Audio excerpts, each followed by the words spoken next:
വിലാപങ്ങൾ 5-ാം അധ്യായം. കർത്താവെ, ഞങ്ങൾക്ക് സംഭവിച്ചതെന്തെന്ന് ഓർക്കണമേ. ഞങ്ങൾക്കു നേരിട്ട അപമാനം അവിടുന്ന് കാണണമേ.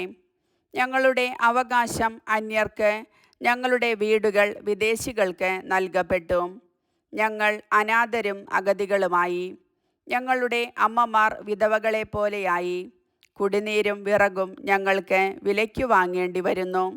കഴുത്തിൽ നുകവുമായി ഞങ്ങൾക്ക് കഠിനാധ്വാനം ചെയ്യേണ്ടി വരുന്നു. ഞങ്ങൾ ക്ഷീണിച്ചു തളർന്നു, ഞങ്ങൾക്ക് വിശ്രമമില്ല. ആവശ്യത്തിന് ആഹാരം ലഭിക്കാൻ ഞങ്ങൾക്ക് ഈജിപ്തിൻ്റെയും അസീറിയായുടെയും നേരെ കൈ നീട്ടേണ്ടി വന്നു. ഞങ്ങളുടെ പിതാക്കന്മാർ പാപം ചെയ്തു, അവർ മരിക്കുകയും ചെയ്തു. ഞങ്ങൾ അവരുടെ അകൃത്യങ്ങൾ വഹിക്കുന്നു. അടിമകൾ ഞങ്ങളെ ഭരിക്കുന്നു. അവരുടെ കയ്യിൽ നിന്ന് ഞങ്ങളെ മോചിപ്പിക്കാൻ ആരുമില്ല. മരുഭൂമിയിലെ വാൾ നിമിത്തം പ്രാണൻ പണയം വച്ചാണ് ഞങ്ങൾ അപ്പം നേടുന്നത്. ക്ഷാമത്തിൻ്റെ പൊള്ളുന്ന ചൂടുകൊണ്ട് ഞങ്ങളുടെ തൊലി ചൂള പോലെ തപിക്കുന്നു. സിയോനിൽ സ്ത്രീകളും യൂദാ നഗരങ്ങളിൽ കന്യകമാരും അപമാനിതരായി. പ്രഭുക്കന്മാരെ അവർ തൂക്കിക്കൊന്നു. ശ്രേഷ്ഠന്മാരോട് ഒട്ടും ബഹുമാനം കാണിച്ചില്ല. യുവാക്കന്മാർ തിരികല്ലിൽ പൊടിക്കാൻ നിർബന്ധിതരായി.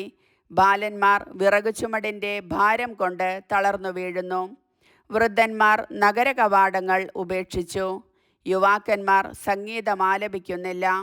ഞങ്ങളുടെ ഹൃദയത്തിൻ്റെ സന്തോഷം അവസാനിച്ചു. ഞങ്ങളുടെ നൃത്തം വിലാപമായി മാറി. ഞങ്ങളുടെ ശിരസിൽ നിന്ന് കിരീടം വീണുപോയി. ഞങ്ങൾക്ക് ദുരിതം, ഞങ്ങൾ പാപം ചെയ്തു.